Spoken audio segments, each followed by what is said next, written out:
ಜನರಿಗೆ ಸಮಸ್ಯೆ ಆಗತ್ತೆ ಅಂತಂದಾಗ ರಾಜಕಾರಣಿಗಳು ತಲೆ ಕೆಡಿಸ್ಕೊಳ್ಳೋದಿಲ್ಲ. ಆಗ್ಲಿ ಬಿಡ್ರಿ, ಅಡ್ಜಸ್ಟ್ ಮಾಡ್ಕೊಳ್ಳಿ ಅಂತಾರೆ. ಅವ್ರಿಗೇನಾದರೂ ಸಮಸ್ಯೆ ಆಗತ್ತೆ ಅಂತಂದಾಗ ಅಲ್ಲಿರುವಂಥ ಕಾಮಗಾರಿನೇ ಬದಲಾವಣೆ ಮಾಡಿಬಿಡ್ತಾರೆ. ಅಂಥದ್ದೇ ಒಂದು ವರದಿ ಇಲ್ಲಿದೆ ನೋಡಿ. ಕೆಂಗೇರಿ ಉಪನಗರ ರೈಲ್ವೆ ಪ್ಯಾರಲಲ್ ಫ್ಲೈಓವರ್ ನಿರ್ಮಾಣಕ್ಕೆ ಹೋರಾಟ. ಅಂಡರ್ ಪಾಸ್ ಮಾಡಲು ಹೊರಟ ಅಧಿಕಾರಿಗಳು. ರೈಲ್ವೆ ಟ್ರ್ಯಾಕ್ನಿಂದ ಜನರಿಗೆ ನಿತ್ಯ ಸಮಸ್ಯೆ. ಇದು ಯಶವಂತಪುರ ವಿಧಾನಸಭಾ ಕ್ಷೇತ್ರದ ಕೆಂಗೇರಿ ಉಪನಗರದ railway parallel NPS school junction. ಇಲ್ಲಿನ ರೈಲ್ವೆ ಟ್ರ್ಯಾಕ್ನಿಂದ ಜನ ನಿತ್ಯ ಪರದಾಡುವಂತಹ ಸ್ಥಿತಿ ನಿರ್ಮಾಣವಾಗಿದೆ. ಇಲ್ಲೊಂದು ಫ್ಲೈಓವರ್ ಮಾಡಬೇಕೆಂಬ ಕೂಗು ದಶಕಗಳಿಂದ ಇದೆ. ಈ ಕೂಗಿಗೆ ಸ್ಪಂದಿಸಿ ಪಾಲಿಕೆ ಹಾಗೂ ರೈಲ್ವೆ ಅಧಿಕಾರಿಗಳು ಮೈಸೂರು ರಸ್ತೆಯಿಂದ ಕೆಂಗೇರಿ ಉಪನಗರಕ್ಕೆ ಕನೆಕ್ಟ್ ಆಗುವ ರೀತಿಯಲ್ಲಿ ಕಾಮಗಾರಿ ಮಾಡೋಕೆ ಮುಂದಾಗಿತ್ತು. ಆದರೆ ಇದೀಗ ಅಧಿಕಾರಿಗಳು ಯೂ ಟರ್ನ್ ಹೊಡೆದಿದ್ದಾರಂತೆ. ಈ ಜಾಗದಲ್ಲಿ ಫ್ಲೈಓವರ್ ಮಾಡದೆ ಸಿಟಿ ರೈಲ್ವೆ ಕ್ರಾಸಿಂಗ್ ಹತ್ತರ ಖಾಸಗಿ ಜಾಗದಲ್ಲಿ ಅಂಡರ್ ಪಾಸ್ ಮಾಡೋಕೆ ಹೊರಟಿದ್ದಾರೆ. ಇದಕ್ಕೆ ಕೆಂಗೇರಿ ನಿವಾಸಿಗಳು ವಿರೋಧ ವ್ಯಕ್ತಪಡಿಸುತ್ತಿದ್ದಾರೆ. ಈಗಾಗಲೇ RUBಗಳು ಸಾಕಷ್ಟಾಗಿದೆ, ಅಂಡರ್ ಪಾಸ್ಗಳು ಸಾಕಷ್ಟಾಗಿದೆ, ಸಾಕಷ್ಟು ಫೇಲ್ಯೂರ್ ಕೂಡ ಆಗಿದೆ. ಯಾವುದು ಕೂಡ ಸಕ್ಸಸ್ ಆಗಿಲ್ಲ. ಯಾಕಂದರೆ ಫೀಸಿಬಿಲಿಟಿ ಸಿಗಲ್ಲ. ನಿಮಗೆ ಮಳೆ ಬಂದಾಗ ನೀರು ಯಾವ ರೀತಿ ಹೋಗಬೇಕು ಅನ್ನೋದು ಟೆಕ್ನಿಕಲಾಗಿ ಡಿಸೈನ್ ಮಾಡೋಂಥ ನಮ್ಮ ಇಂಜಿನಿಯರ್ಸು ತುಂಬ ಫೇಲ್ಯೂರ್ ಆಗ್ತಾ ಇದ್ದಾರೆ. ಆದ್ದರಿಂದ ನಾನು ಹೇಳೋದೇನೆಂದರೆ ಈ L10 ಏನಿದೆ ಲೆವೆಲ್ ಕ್ರಾಸಿಂಗು, ಅದನ್ನು ತೆಗೆದು ROB ಮಾಡೋದು ಬೆಸ್ಟು. ಕೆಂಗೇರಿ ಉಪನಗರಕ್ಕೆ ಬರಬೇಕಂದ್ರೆ ಮೈಸೂರು ರೋಡಿಂದ ಒಂದೇ ಬ್ರಿಡ್ಜ್ ಇರೋದು. ಅದು ಬಿಟ್ಟರೆ ಇಲ್ಲಿಂದ ಆಲ್ಟರ್ನೇಟ್ ಆಗಿ ಹುಲ್ಗಾವಲ ಮೇಲೆ ಅದು ಮಾಮೂಲಿ ಬಂಡಿ ಜಾಡಿದ್ದನ್ನು ಈಗ ಅದನ್ನೇ ಕ್ರಾಸಿಂಗ್ ಥರ ಮಾಡಿ LC10 ಅಂತ ಅಂದ್ಬಿಟ್ಟು ಆ ರೋಡಿಂದ ಈಗ ಜನ ಉಪನಗರಕ್ಕೆ ಬರೋಂಥ ಇದು ಪರ್ಯಾಯ ವ್ಯವಸ್ಥೆ. ಫ್ಲೈಓವರ್ ಕಾಮಗಾರಿಗೆ ನಿರ್ದಿಷ್ಟ ಜಾಗ ಅಂತಿಮ ಆದ ಬಳಿಕ ಪ್ರಭಾವಿಯೊಬ್ಬರ ಒತ್ತಡಕ್ಕೆ ಮಣಿದು ಫ್ಲೈಓವರ್ ಬದಲಿಗೆ 90 ಡಿಗ್ರಿ ಅಂಡರ್ ಪಾಸ್ ಕಾಮಗಾರಿ ಮಾಡೋಕೆ ಪಾಲಿಕೆ, ರೈಲ್ವೆ ಅಧಿಕಾರಿಗಳು ಸ್ಥಳ ವೀಕ್ಷಣೆ ಮಾಡಿದ್ದಾರಂತೆ. ಮೈಸೂರು ರಸ್ತೆಯಿಂದ ಬರುವ ಈ ಡಬಲ್ ರೋಡ್ ಬಿಬಿಎಂಪಿಯ ವ್ಯಾಪ್ತಿಗೆ ಬರುತ್ತೆ. ಇದೇ ರಸ್ತೆಗೆ ಫ್ಲೈಓವರ್ ಲಿಂಕ್ ಕೊಡಬೇಕು ಅಂತ ಸ್ಥಳೀಯರು ಒತ್ತಾಯಿಸುತ್ತಿದ್ದಾರೆ.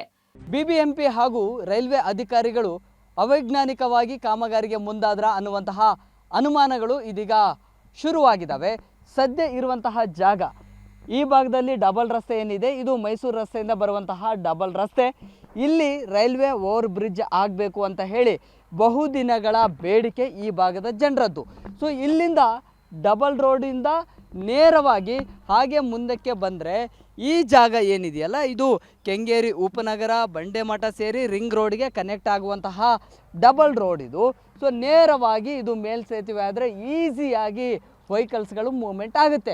ಇಲ್ಲಿ ಮೇಲ್ಸೇತುವೆ ಆಗಬೇಕು ಅನ್ನುವಂಥದ್ದು ಜನರ ಆಗ್ರಹ. ಆದರೆ ಅಧಿಕಾರಿಗಳು ಮೇಲ್ಸೇತುವೆಯ ಬದಲಿಗೆ ಕೊನೆಯದಾಗಿ ಆ ಒಂದು ಎಂಡ್ ಪಾಯಿಂಟಲ್ಲಿ ಏನು ಕಾಣಿಸ್ತಾ ಇದೆ, ವೆಹಿಕಲ್ಸ್ಗಳು ಏನು ಮೂವ್ಮೆಂಟ್ ಆಗುತ್ತೆ ಆ ಭಾಗದಲ್ಲಿ ಅಲ್ಲಿ ರೈಲ್ವೆ ಅಂಡರ್ ಪಾಸನ್ನು ಮಾಡೋದಕ್ಕೆ ಇದೀಗ ನಿರ್ಧಾರವನ್ನು ಮಾಡಲಾಗಿದೆ. ಇದಕ್ಕೆ ಸಂಬಂಧಪಟ್ಟಂತೆ ಆ ಒಂದು ಸ್ಥಳವನ್ನು ಕೂಡ ಪರಿಶೀಲನೆಯನ್ನು ಮಾಡಲಾಗಿದೆ. ಫ್ಲೈಓವರ್ ನಿರ್ಮಾಣಕ್ಕೆ ಒತ್ತಾಯಿಸ್ತಾ ಇರೋ ಈ ರಸ್ತೆ ಬ್ರ್ಯಾಂಡ್ ಬೆಂಗಳೂರು ವ್ಯಾಪ್ತಿಗೆ ಸೇರಿಸಲಾಗಿದೆ. ಇದೇ ರೈಲ್ವೆ ಟ್ರ್ಯಾಕ್ ಮೇಲೆ ರೈಲ್ವೆ ಓವರ್ ಬ್ರಿಡ್ಜ್ ನಿರ್ಮಾಣಕ್ಕೆ ಅಧಿಕಾರಿಗಳು ಕೂಡ ಈ ಹಿಂದೆ ಅಂತಿಮ ಮಾಡಿದ್ದಾರಂತೆ. ಆದ್ರೆ ಪ್ರಭಾವಿ ರಾಜಕಾರಣಿಯೊಬ್ಬರ ಶಾಲೆಯೊಂದು ಇದೇ ರೈಲ್ವೆ ಟ್ರ್ಯಾಕ್ ಸಮೀಪವಿದೆ. ಈ ಶಾಲೆಗೆ ಮುಂದಿನ ದಿನಗಳಲ್ಲಿ ಸಮಸ್ಯೆಯಾಗಬಹುದು ಎಂಬ ಕಾರಣಕ್ಕೆ ರೈಲ್ವೆ ಲೈನ್ ಕ್ರಾಸಿಂಗ್ ನ ಖಾಸಗಿ ಜಾಗದಲ್ಲಿ ಅಂಡರ್ ಪಾಸ್ ಕಾಮಗಾರಿಗೆ ಸೂಚಿಸಿದ್ದಾರಂತೆ. ರೈಲ್ವೆ ಅಫಿಷಿಯಲ್ಸ್ ಕರೆಸಿ ಜಾಯಿಂಟ್ ಸರ್ವೆ ಮಾಡಿಸಿ ಪ್ಲಾನು ಅಪ್ರೂವಲ್ ಆಗಿ ಇದು ಬ್ರಿಡ್ಜ್ ಮಾಡೋ ಸ್ಟೇಜ್ ಬಂದಾಗ ಇವಾಗ ಇದನ್ನು ಕೈ ಬಿಟ್ಟು ಬೇರೆ ಕಡೆ ಮಾಡಬೇಕು ಅಂತ ಮಾಡ್ತಾ ಇದ್ದಾರೆ. ಪ್ರಭಾವಿ ರಾಜಕಾರಣಿಗಳು ಇದರಲ್ಲಿ ಭಾಗಿಯಾಗಿರೋದ್ರಿಂದ ಇದು ಆಗ್ತಾ ಇಲ್ಲ. ರೈಲ್ವೆ ಟ್ರ್ಯಾಕ್ ದಾಟೋಕೆ ಈ ಭಾಗದ ಜನ ನಿತ್ಯ ಪರದಾಡ್ತಿದ್ದಾರೆ. ರೈಲ್ವೆ ಕ್ರಾಸಿಂಗ್ ನಲ್ಲಂತೂ ಗೇಟ್ ಕ್ಲೋಸ್ ಮಾಡಿದಾಗ ಆಂಬ್ಯುಲೆನ್ಸ್ಗಳು, ಶಾಲಾ ವಾಹನಗಳು ಹೀಗೆ ಸಾಕಷ್ಟು ವಾಹನಗಳು ನಿಮಿಷಗಟ್ಟಲೆ ನಿಲ್ಲಬೇಕಿದೆ. ಅದೇನೇ ಆಗಲಿ, ಮೈಸೂರು ರಸ್ತೆಯಿಂದ ಕೆಂಗೇರಿ ಉಪನಗರಕ್ಕೆ ಸಂಪರ್ಕ ಕಲ್ಪಿಸಲು ಈ ಫ್ಲೈಓವರ್ ತುಂಬಾ ಸಹಾಯವಾಗಲಿದೆ.